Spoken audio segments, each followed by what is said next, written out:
Salut la team, c'est Anto. Boum, faites grave plaisir, merci d'avoir cliqué sur ma nouvelle vidéo. Alors là aujourd'hui on va parler d'un nouveau taf. Je sais pas si vous connaissez mais c'est un métier de ouf. BIM Manager.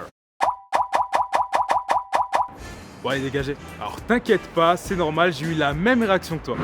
Moi perso j'ai pensé qu'un BIM Manager c'était un mec qui avait toujours raison. Et bim! Qui c'est qui avait raison? Qui c'est qui avait raison? Bim, bim, bim, bim! Ou alors tu vois, je me suis dit que ce serait peut-être un entraîneur de boxe. Bim, crochet du droit, et bim, crochet du gauche, bim, taga. Mais rien de tout ça. En fait, BIM, ça veut dire Building Information Modeling. Heureusement que je suis parti au States. Et juste pour vous, j'ai rencontré François Appéré. Salut François. Salut Anto. Déjà, merci à toi de m'accueillir. De rien, ça fait plaisir. Et du coup, c'est quoi BIM Manager? Explique-moi. Alors, en tant que BIM Manager, je suis en charge du processus BIM sur un projet. Et le BIM, c'est une méthode de travail collaborative basée sur la création de maquettes 3D. Ces maquettes, elles vont pouvoir représenter un bâtiment, un pont, un tunnel, et elles vont être intégrées dans un environnement. Ok, mais du coup, tu peux me montrer? Vas-y, suis-moi. Alors Anto, je te présente Anne-Sophie. Bonjour, enchantée. Bonjour Anto.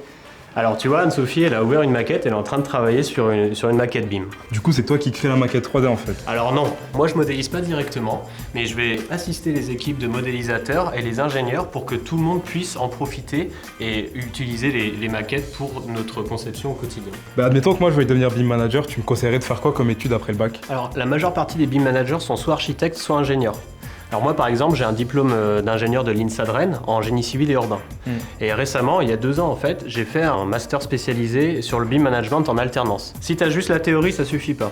Moi j'ai bien vu qu'en pratiquant au quotidien, c'est là où on devient vraiment meilleur, où on se casse les dents sur certains problèmes vraiment techniques et derrière on est vraiment plus à l'aise. Pour toi, c'est quelle qualité qu'il faut avoir pour être un bon BIM Manager? Genre pour tout déchirer, pour être le meilleur des meilleurs?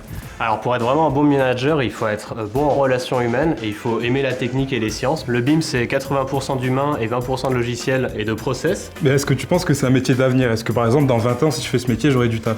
Ah c'est sûr, c'est un métier vraiment d'avenir parce qu'aujourd'hui, le monde de la construction dans son ensemble manque de maturité vis-à-vis du BIM. En plus, il faut savoir que le BIM, ça va être réglementaire un jour.